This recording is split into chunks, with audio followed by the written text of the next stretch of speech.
Friday the 13th Part 3 cast.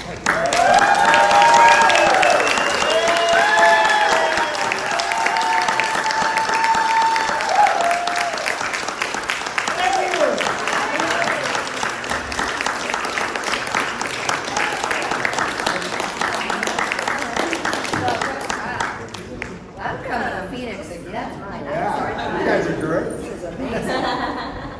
Welcome to Days of the Dead Phoenix. First time we've done Phoenix. Pretty exciting. Yes. Yes. There is. Is everybody here from Phoenix? Locals, kind of? No, where are you from?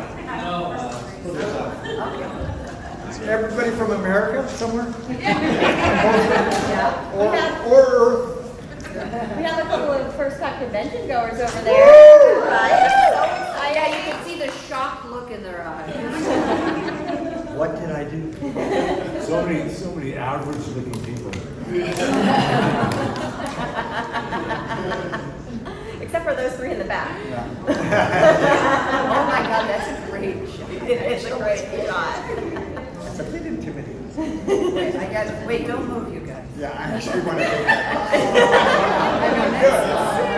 Get a little closer. Go together. Get a little closer together. Hey, Roy, go closer. There. There we go. Oh my God. I love it. That's awesome. That's amazing. Yeah. I took a picture, so if you kill me, I have you guys on the film. Okay, so first things first, I wanted to ask you guys an individual question about other things that you have done. Yes. And then we'll turn it out to the audience and let them have it, okay? Sounds good to me. All right, so I'm out of order here. Tracy. That's me. I'm gonna go camera him in a minute. But Legend of Lizzie Borden. That was really Oh my interesting. goodness, with Elizabeth Montgomery. Took an axe and gave her mother 40 whacks. You guys know that? Legend of Lizzie. So I was on Little House on the Prairie at the time. I was Christy Kennedy, and I was on the show for 2 years. And we just celebrated the 50th anniversary of Little House on the Prairie. And I was back on the set in Simi Valley for the first time in 50 years. I'm kind of digressing from your question. But I have to tell this one story. I had screen tested for the lead for Laura Ingalls for that role. And my mom had told me, I was probably 9 or 8, that it was just between me and Melissa Gilbert, who went on to play Laura Ingalls for 10 years. And I'm like, my mom exaggerates. There had to have been like 6 or 8 other girls up for the role, and I didn't get it, but they cast me as Christy Kennedy, and that was great. So I'm at this 50th anniversary, and Melissa Gilbert came up to me and said, Tracy, I hadn't seen her in decades. You know, I have the call sheet from the original screen test. Wow, that's a cool keepsake. And it was just you and me. And I was like, really? So my mom wasn't lying. This is true. And I looked at her and I said, can you imagine? Now, I went off to be a journalist for 30 years. I'm a college professor. I wouldn't have changed anything in my life. And plus, you didn't make a lot of money as a child actor then, so it's not like it set her up for life. I looked at her and I said, can you imagine how different my life would have been if I had gotten that role? And she looked at me and said, can you imagine how different, my life would have been, Melissa Gilbert, if it had been me instead of her? So just very, very crazy. But I was on that show for 2 years, and I got cast to play young Lizzie in Lizzie Borden with Elizabeth Montgomery from Bewitched, who played Lizzie. And because I was on Little House, they wanted me to have red hair because of Elizabeth Montgomery's hair had sort of awkward. But I couldn't dye my hair because I was under contract with Little House. So they put a red wig on me, and it didn't look very good. It didn't look very good. But that was kind of creepy. There was a scene with with my father, who was an undertaker, and there had to be a dead body. And I don't know what it is about me and blood, but I got blood. I mean, I went on to do other films with getting blood all over me. I had to touch this. My father had me in the film, in the scene, touch the dead body, and I pull back, and the blood squirts all over me, and I scream. Anyway, that was an interesting movie. It was only maybe a 3-day shoot, but it was a fun one to be on. Anyway, so there you go. That's awesome. All right, David. Well, aside from my career in porn, I guess I've done a role or two. And you did not play Lizzie Borden though. I did. That's what I'm known for. The Lizzie Borden of porn. So not only So the whole idea of 40 wax needs something.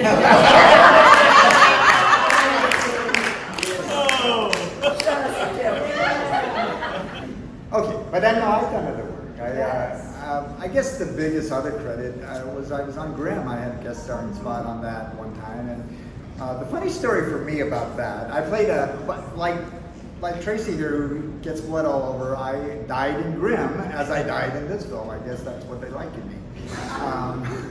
But I lost my train of thought. Oh well, yes. Grimm blood. Yeah. No, my character got killed and then frozen to death. So what was fun is I actually got to be. It was shot in the streets of Portland, and I got to be right in the middle of downtown where people were going to work and everything, and being lying on the floor dead. That was fun. Different. And aside from being a very talented and funny actor, you're also a funny stand-up comedian. I have done stand-up for about 10 years. How did that start for you? Well, I live in Seattle, and I moved from LA to Seattle. By the way, just a real quick aside, Tracie's mom was my agent before we got this film. So I've known her for a long time. What was the question? Stand-up, when did that start? Stand-up, Wow, yeah. why? So I went to Seattle, and I had a 5-minute idea, and I just, I wanted to see if I could try it. So I took a class, and then it culminated with performing at a club, and the owner said, keep coming out. And so I did for 10 years. One of the jokes I wrote, I'll just do it here. So, and it applies, because you look like a great crowd, and you look intelligent, but looks are deceiving. So let's see, how many people by hands read anything? Okay, quite a few. Well, the reason I bring it up is that there was an article in my town that said that the population of people who read anything is getting smaller every year. And the consequence of that is, I didn't finish the article, it's so long, but I can look at it. Okay, guys, hey.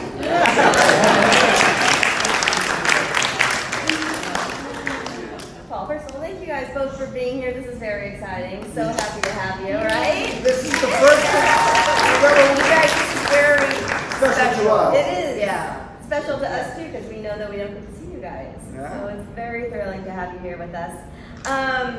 You guys, along with another Friday alum, did a movie called The Bone Garden. Can you tell me about that? I've been contacted over the years by some young independent filmmakers, and so it's hard because some of them are legitimate and some of them do not. So there's a guy named Mike Guttridge, a real passionate filmmaker, and Tracie and I were just talking about this movie, and there's a scene in it where I beat her up pretty bad, and I just told her just a minute before we walked in there that I don't show that movie to anybody. I don't want anybody ever to think that, oh my God, he's capable of being in that headspace. But it was a really good experience, and I enjoyed the crew and the whole thing. And I've had some other experiences along the same vein that were not good. You know, it's sad because when you do the young filmmakers, independent, and low budget thing, and sometimes they just don't have the wherewithal, the resources to follow through and complete the whole work cycle. And so it can be very frustrating. Yeah. Well, first of all, it was a good movie. It was very indie, but it was really fun and very twisty. I'm not going to give anything away, so you should be telling people about it because it was very impressive, and you can find it on Tubi. Have you been drinking? But it's chock full of. Clearly, the person made it was a big horror fan. So Mike Guttridge was an editor at NBC News, and I worked for NBC News for a decade, and we would work together. I'd bring my stories in from the field, and I'd go into the editing booth, and Mike would put them together. It was a union station. I couldn't edit my own stuff, but Mike did. And I would go into this booth, dark room, and I just knew him from work, and he would start reciting lines from Friday the 13th. And this was like 25 years earlier or something, and I'm like, is this guy? Okay. Don't close that door, just leave the door open in case I need to leave. So I knew Mike for years and years and years. Lovely, wonderful guy. And when he wrote the film and said he was bringing you in and other Friday the 13th cast Ron members. Milky was in it. Yeah, it was amazing. I mean, for this guy to pull this off, Yeah. was pretty incredible. And you played a very interesting character with a very interesting arc, and I loved it. That's all I'm saying. But it was clear that he was a horror fan. Your dog's name was Jason. Yes. The cook's name was Annie. Okay. And there was a few Myers, Halloween 2 references in there as well. So watch it. There's Easter eggs all over. It's so fun. And we're going to Last but not least, Kevin. I've been called special before. Never least. But as Paul was just disparaging me in his last, I finished Friday the 13th, Part 3. I went back to Ohio as a young filmmaker and made a movie called It's Only a Movie. It sat in my closet. I wasn't going to show it to anybody for 40 years. 40? For 40 years, my daughter, Colette O'Brien, pulled it out, re-edited it. It's called It's Only a Movie. She showed it to some friends. It's been shown in New York at all these different independent festivals, and it's really great. So look on Letterboxd. It's only a movie, but it was Colette who said that 20-year-old guy who made that movie didn't finish it. So 40 years, not just 5. It took 40 years to finish Kevin, it. that's an incredible story. But That's a great story. do you know what's really cool for you guys, other than me? Andy Robinson, he killed me in Barnaby Jones.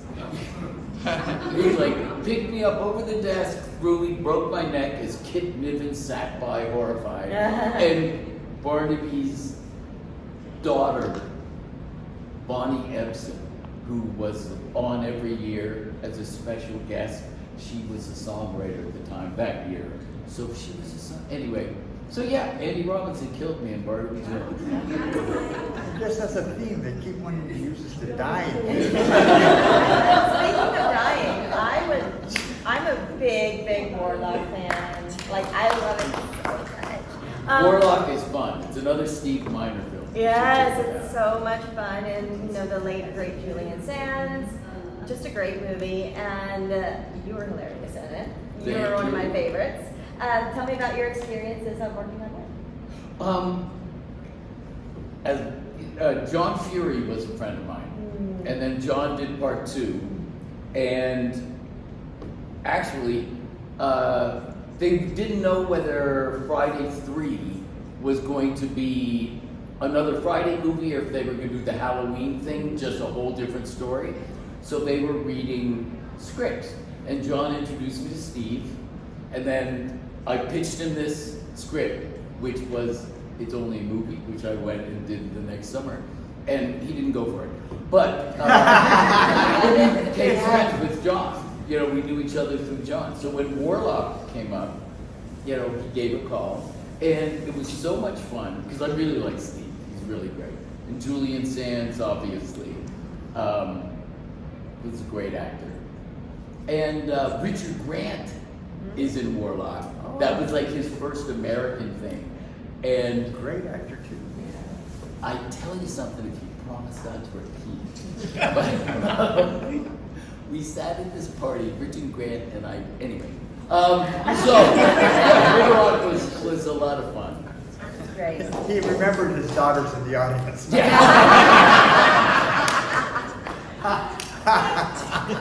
Do we have Richard any Grant audience is really her questions? father. She doesn't know. We'll get you in the back.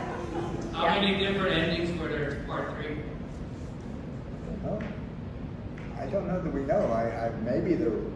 There was supposed to be, Larry Zerner who Yeah. played Shelley, has more knowledge about the movie and the franchise of anyone.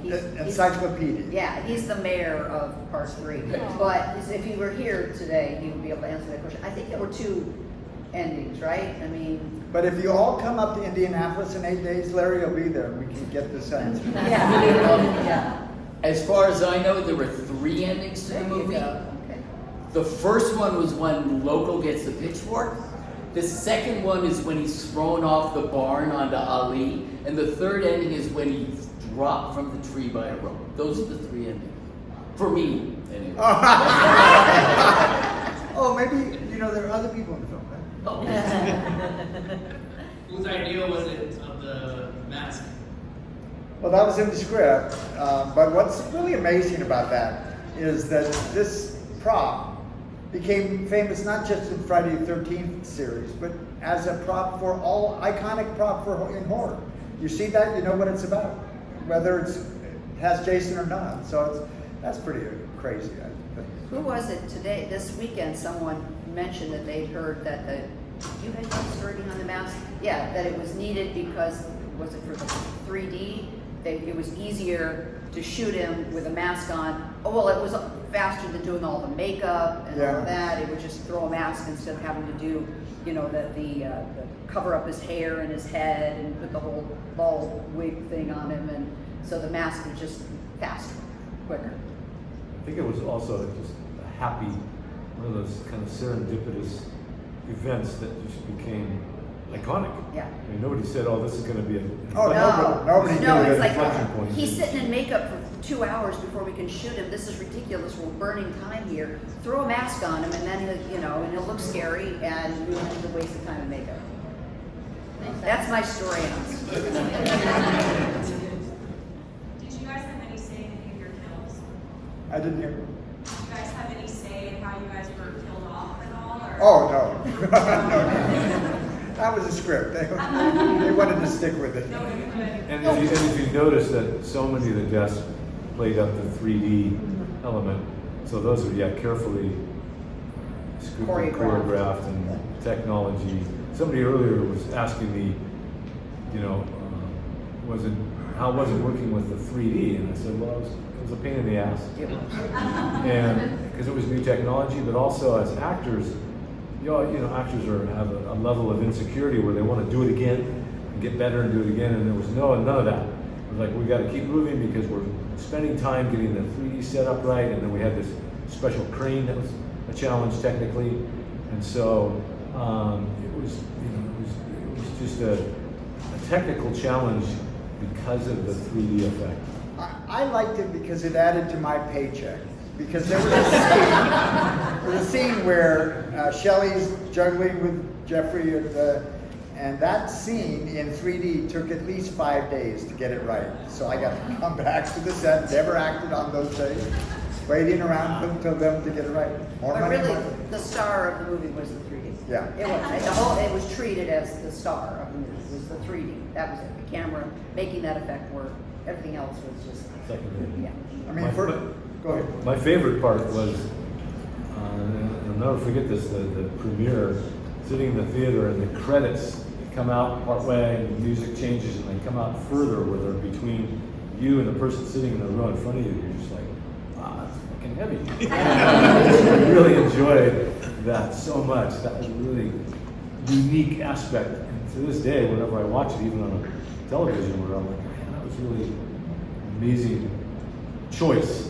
The way they budgeted that, because by part 3, these are B movies that make A money, as they say. And by part 3, they knew they had a franchise on their hands, so they dumped some money into part 3, not only for the 3D, but just all aspects of it. And you can see that and how it's done. It was the highest grossing 3D film of its time at the time. When it was over with,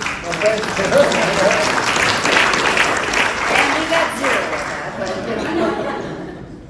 when it was over, we had a showing of the film for the cast and crew. I'm a little older than these guys, so my take was I went much older. Yes.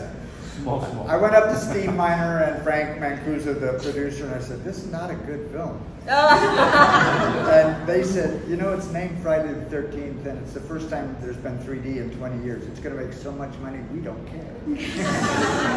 They were right. But it has become a real fan favorite. Oh yeah, no. I mean, Kenny, we love it. Yeah, we love it. Testament right here. Yes. Yes. So we actually have friends that do our movie hosts, and they show the movie in 3D,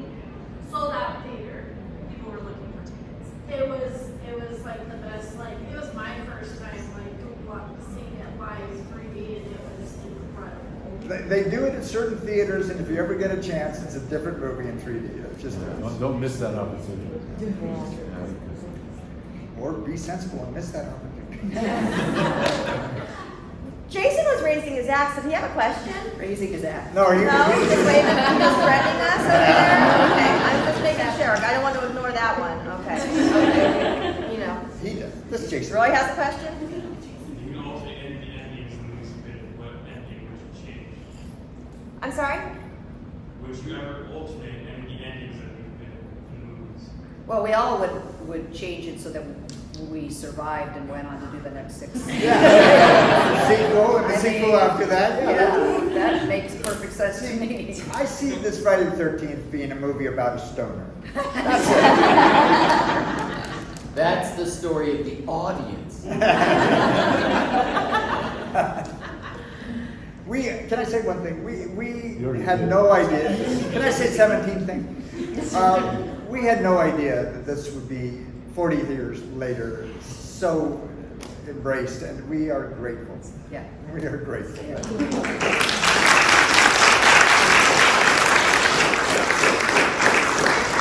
know we gotta have more out there. Come on, don't be shy. Yes. You guys seem to be very knowledgeable about indie horror as well and as the big franchises. And I was wondering if there's like some little gem movie that we should look out for that you guys love that maybe the general public hasn't seen, or something that you sought out in the genre that's really cool, or a director to look out for. We learned from you guys. I learned everything from you guys. I can recommend a gem. It is not new, but if you've never seen Audrey Hepburn in Waiting Till Dark, that'll scare the hell out of you. Good movie. Well, it's funny you say that because I was telling someone earlier that when I went in to read for this part for Friday the 13th, kind of shortened it, but I came in and Frank Mancuso Jr. and Steve Miner, the director, were there. And they told me the day before, saying, when you come in, this guy's, he's not a city guy, he's a country guy. Maybe like a carpenter or something, so don't come dressed in nice clothes. Just kind of try and do your best to fit. So I came the next day and I was wearing jeans and work boots and had a parka on and carried in a big 2x4. And I had a power saw with me, and I walk in. And and they just went, wow, this is so cool. So anyway, I read for them, and everything was going really cool. And then they said to me, Frank Mancuso Jr. says, he goes, so, because at this point the movie title was being kept kind of hush-hush. Crystal. It was called Crystal Japan was the working title for this film. We didn't know immediately that we were going to be on a Friday the 13th movie. I have the original script that still says Crystal Japan. Yeah. Anyway, we complete this thread. Yeah. So Frank Mancuso Jr. says to me, he goes, so this is Friday the 13th. What do you think of, Friday the 13th Part 1 or 2? I said, you know what? I don't like these kind of movies. They're not my kind of movie. I don't follow them. I don't watch them. And they look at each other and fuck. That's what I like. But honestly, I think they appreciated that I was being honest. Yeah, I really. wasn't trying to kiss up to them and say, oh yeah, this is my... So to answer your question, I've never seen any other horror film. Wow. So, I know that's shocking to you guys, but it's the truth. They're going to want their money back. I might be enamored. Did you watch Bone Garden? I did once. When you scared yourself? Well, yeah, my character was really evil. Yeah, he was. He was brilliantly evil. So you guys mentioned as far as like Friday the 13th being known for what it's known for, it's iconic, and also, but you also mentioned that during that time that it was filming, it was a pain in the ass as well. So did it ever leave room to actually to have that fear, to be scared during that making of what it's known for? No? Are you saying While you're shooting it, you know what I were mean? we scared? You're right. No. During that Her filming, question there was, ever leave room for were that? we scared when we shot this film in any of the scenes? And no. Every death scene, I mean, I know mine, and I'm sure yours took a full day to shoot. Yeah. Yeah, and maybe we're shooting overnight shoots. You're coming in at 6 or 7 in the evening, 3 or 4 in the morning, and you still haven't even gotten the money shot. And And it was all day to shoot. Okay. I had a very creepy experience because for my, the squeezing the head and the eye coming out, they had to make an upper body mold. And so I did that like 2 months before filming the whole experience. That, but during as you said, when we were shooting it, it was nighttime. And at 3 a.m, they wheeled this thing out on a platform, and it's a replica of me that exactly looks like me. It's 3 a.m, we're out in the mountains, and all you can hear is the sound of the insects, and it's just like, oh, this is bizarre to see, because nobody's ever seen something that's you, a model of yourself. It's very uncanny. So that was kind of a creepy moment for me. Creepy, but maybe romantic. Well, romantic. They made a replica of my chest from my waist up to my neck, and it was a foam rubber replica of my torso for my death scene. And they made 2 copies of them, and I got one, and I super glued lace around the edges of it and sent it to my then fiance. Because he lived in Michigan and I lived in Los Angeles, and it was a pillow with my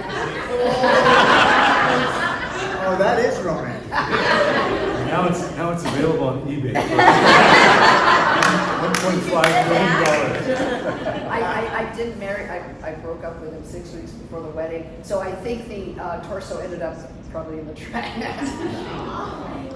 I think she said, if you can't love my plastic torso like me, I don't want anything to do with it. He mentioned not, seeing himself and how odd this is. I don't know if you're Cronenberg fans, but Indy, his son Brandon made a movie called Infinity Pool, if you've ever seen that, which has this I like ideas. There's this really interesting idea of actually replicating yourself and seeing yourself as a double in the Infinity Pool. Anyway, Indy recommendation. Go ahead. Anyone else? Yes. With it being such a, important, timeless movie that generations watch as it's been out, is there any crazy stories you've had just in your regular life where you said the editor would say the quotes or this or that, where you're out in your regular day life, just 15 years after the movie came out and somebody obviously recognizes you and says stuff? I have a story for that. Okay. Go. I was a journalist with NBC, broadcast journalist, and I was covering the O.J. Simpson trial. And I got subpoenaed by the defense team to testify in the trial. And because I'd been breaking news stories about the evidence, and the defense team wanted me to get on the witness stand and reveal who my confidential sources were. And of course I wasn't going to do that. You have the Shield law protection. Reporters have the right to keep their sources confidential. So this was in 1994, the movie, 1995. The movie was shot in 1982. So years later, I'd had a career, I worked in the Midwest and then LA as a broadcast journalist. The National Enquirer wrote a story, topless news reporter to testify in the O.J. Simpson trial. God. So Oh my God. that was a connection between my Friday the 13th when I was a kid to 15 years later, 12, 13 years later, covering the O.J. Simpson trial. Topless news reporter. And that's surprising because the National Enquirer is such a substantial source of information. We're completely wrong, though. I had my clothes on at that point. Yeah. The timeline was skewed, but Yeah. yeah. Anyone else? Okay, I will continue on if you're sure. No? All right, I got more. Okay. So, how long, being in 3D and it took so many more things to make a scene and make a death scene, how long did your death scenes take to shoot? I think based on what you were describing, Tracy, mine was really brief because one had a mannequin, that they were able to do, and so it was pretty straightforward. I think it's maybe 2-3 hours. Oh, okay. Yeah. Yeah, mine was a lot of fun because we had the whole build-up, you know, the approach to the barn. And then once I got into the barn, Steve said, "What do you want to do?" You know, it's okay, you know, so we'll do this. And like, I did the like pop up out of the top, you know, because it was literally just the camera work, you know, with different layers as opposed to reaching out. And so mine was very simple up to that point. And just once we get to the turn and then we do the 3D, which mine was very simple with and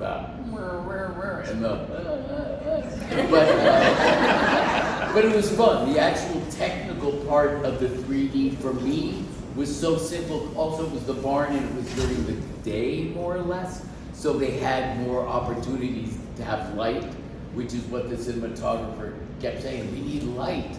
This is the dark. We need 3D. So mine was just a fun day. Mine took a whole day. It wasn't as complicated. I didn't have to have a body mold or anything like that. I am surprised though, because at the end of my scene, I go thrown into a fuse box, and my character gets burned, killed. But they melted my glasses. They burnt this. My face had flailed skin on it, and they never showed it in the final show. Can't even say. The final film, it didn't end up there, and I thought, it's not like they avoided showing gore. I didn't quite get it, but it was real fun, and it took a long time because even though it was a simple death of being thrown into a fuse box, I had to jump off the springboard, so I had to really make it look right. And they did have a stunt coordinator that worked with me for about 4 hours on what was a pretty simple stunt. Yeah. But they wanted to make sure. And here's the funny part of that scene, and I told some of you, but not all. They tell me we're going to tape the fuse box with tape, and you just put your hand here. You should not be cut by it. It'll be okay. You should. And you should. And also when you do that, then turn away, and the fuses will go in the other direction. You won't be in any jeopardy. Then they said, everyone else, 30 feet away. And everything worked out okay? No, I was burnt to death. And yet, here we are. I believe in reincarnation. There we go. About you, how was yours to shoot? Well, the biggest thing was the makeup and getting that prosthetic attached to my neck so that you didn't see the seam. And I sat from the torso down, was under the hammock. There was a hole in the hammock. So this was under, and then the fake part laid on top of the hammock, and it was attached to my shoulders. So my arms were out, and my legs were under. That's weird. Yeah, and it took, hours in the makeup chair. That was the biggest thing, to get it done. And then they had to, run through it so that they only had 2 of these prosthetic chests, and once the reason why they needed to make this fake one is they wanted to be able to poke the knife up through the fake rubber neck. So there had to be some play between my chest, my real chest. Kevin Bacon style. Yeah. And anyway, so it was hours in the makeup chair, and then hours of lighting, and then run through because if they blew it, and if the knife poked through and it didn't bleed, or if it got stuck and didn't poke through, or whatever, and they destroyed basically the only 1 of 2 copies, then they were in trouble. So it was a long day. Only one day. Yeah, probably. How long does it take to get a cast like that? I don't know. That special effects guy just kept going. I am such a happy man. I was there for like 4 hours. No. It was quick. Like a mold. They just poured the stuff. They poured the plaster on you and then let it dry, and then from the concave, the mold, they poured the rubber in there and made the rubber. So it was quick. It was not. Anyone else at the moment? Yeah. This is kind of a funny question, but you guys were in the van heading. Louder. When you guys were in the van, heading to the house, what did you guys actually have to eat on the way? Oh, what did we eat? Yeah, because the cops were. Yeah, no, I know the scene. They used barley, which is really disgusting. Not good. The first time I had to smoke a joint in the film, it was made out of tobacco. I'm not a cigarette smoker. I can't do that. And yeah, the Cigarette smoking is disgusting. Pot smoking.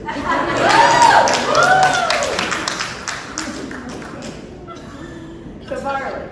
Barley, How yeah. many things do you have to do with that? Too many. I think. At least 3 or 4, I think. Yeah. She didn't have to eat it. I didn't have to eat it. She was pregnant. I got it in my contract that I don't. Isn't that the weirdest So line you in don't the have movie? to eat barley? The weirdest line in the movie, I can't, we're pregnant. Never mentioned again in the film. She's pregnant.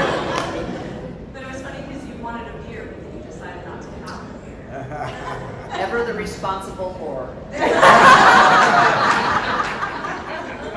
I love that in my voice. Anyone else at the moment? No, not yet. Okay, let's talk about the premiere. Did you guys attend the premiere? Do you remember the premiere? I did not. I went to one, but it was up in Spokane, Washington, which was great fun for me because I couldn't believe there was a line out there waiting to get my signature. I couldn't believe it. I really. And who was amazingly perplexed was my mother. What do they want?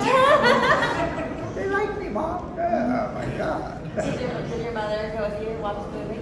12 people of my family went to this movie, and like me at the time, that was a genre that they didn't embrace. And as soon as I died in the film, nice film, David.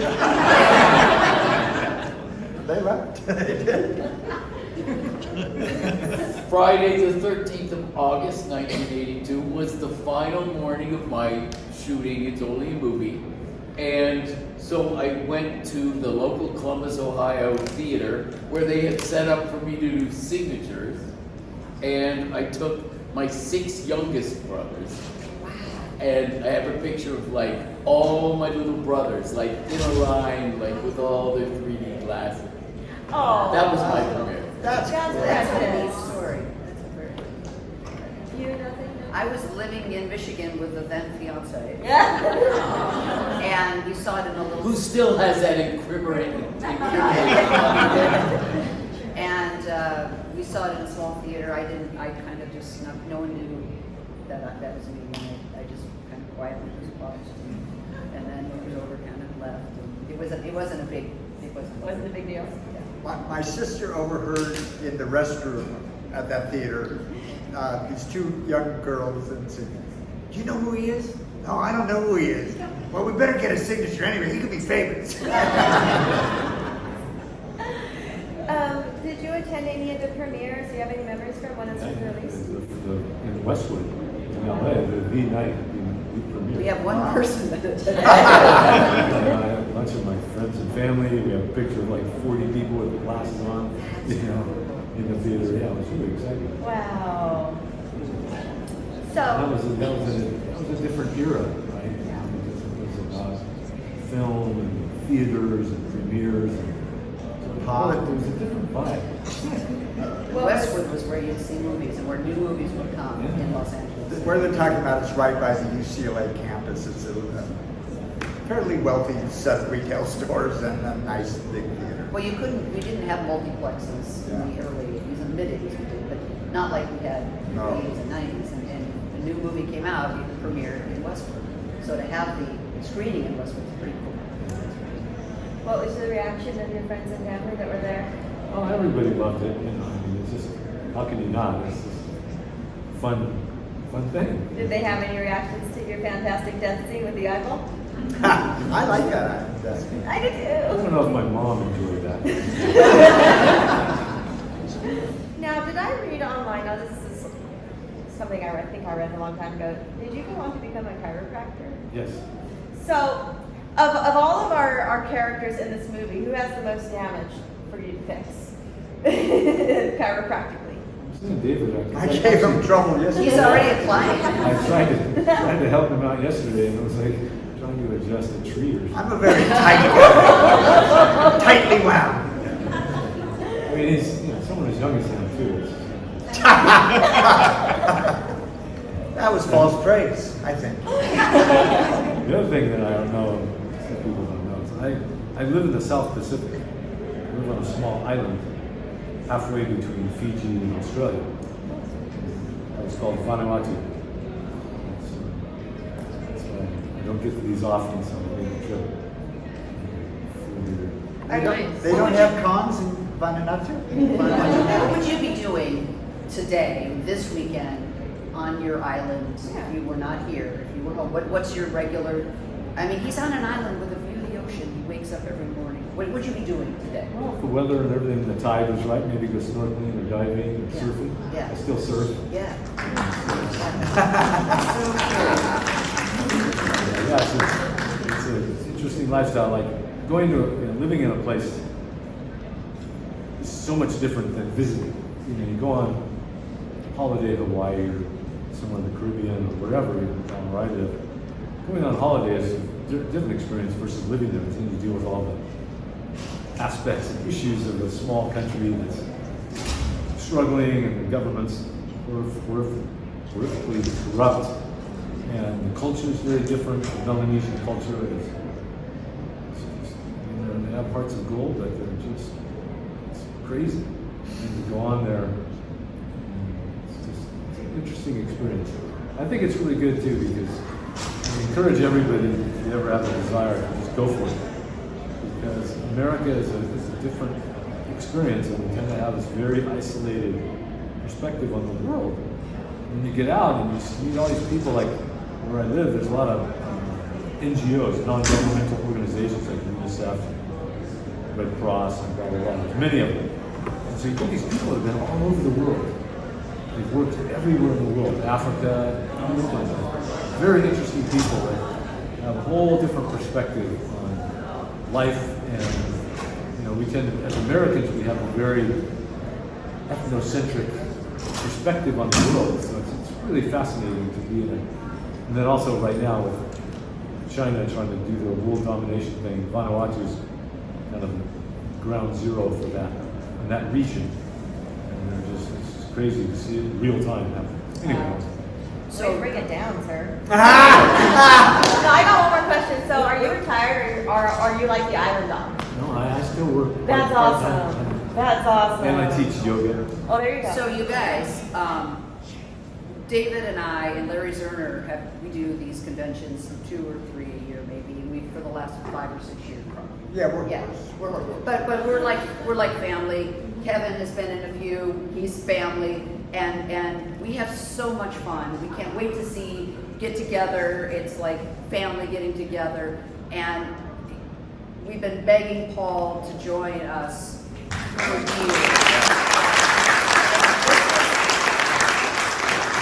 Super rare. And he's going back to his island. And if you haven't come and spoken to him and said hi and had a picture taken with him, you're missing an opportunity, because our manager, who we adore, has been hounding him for years. Please come, and he's here, and so we're thrilled to be able to spend time with him. And you're missing an opportunity if you don't go up at least and say hello to him. Absolutely right. He doesn't Absolutely get out. right. He doesn't get out the island. It's quite the journey to get here. Yeah. Have you had a great experience? Have we hooked you when you back?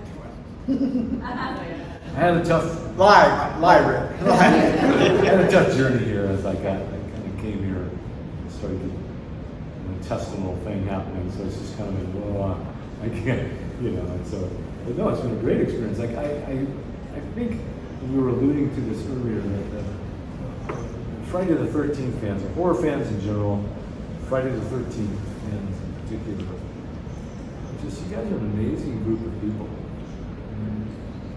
You're absolute wackos, but you're so sweet and kind. This environment here is unlike anywhere in the world.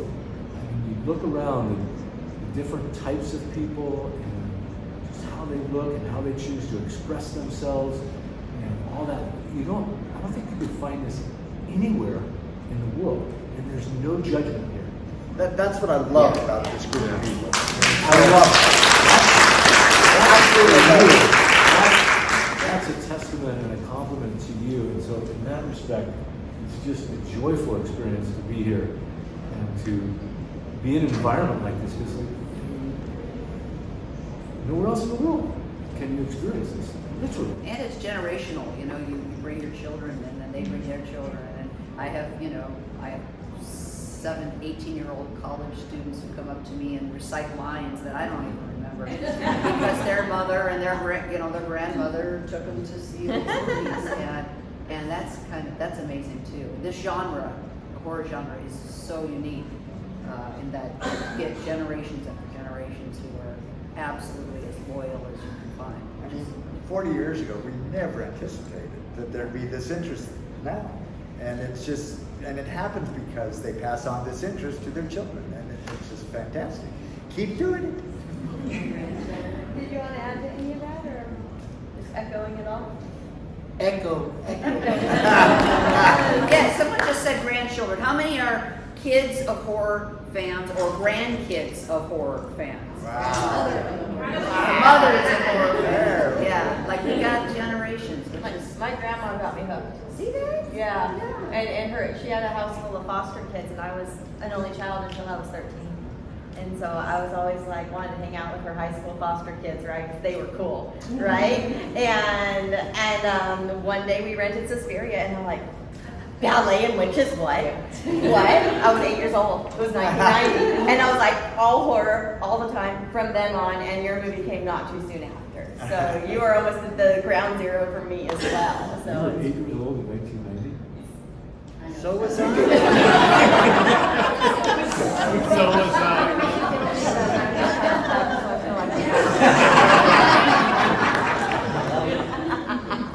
And for you the camera people didn't get that. who are bad enough to bring your grandchildren,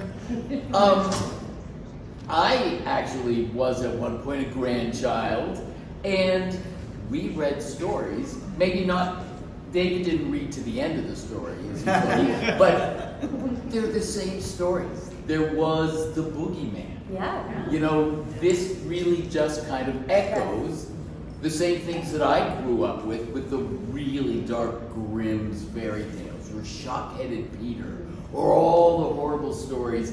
It really is just kind of waving out from that. A little more graphic. I don't know. Good fairy tales there. Oh, yeah, Hansel and Gretel? Oh. You know, how many cannibal stories did we have as a kid? Hansel and Gretel, right? Well, then they cut the heart out in Snow White. In a box, put in a box. Right. Like, my God. that was the gateway of horror right there, right? Yeah. Yeah. And the 3 Billy Goats Gruff and the pitchfork. Wait, was there a pitchfork in that story?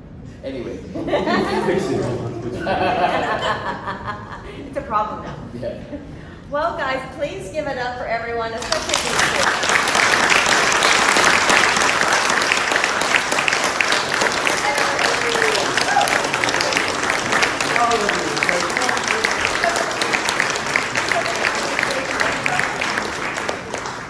I'll go to the front and take a photo. Okay. Taking the shortcut. Oh. Because there's 3 Jasons behind us. And you're gonna take a photo of them with my camera. Come on down, everyone.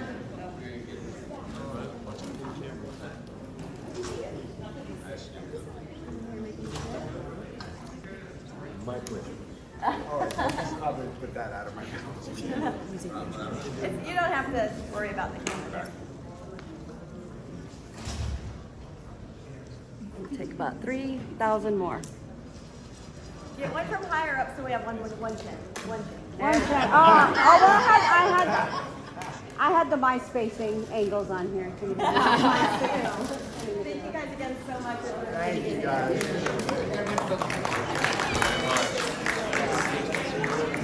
Do I like horror? Do I like horror? I think we can just get a picture.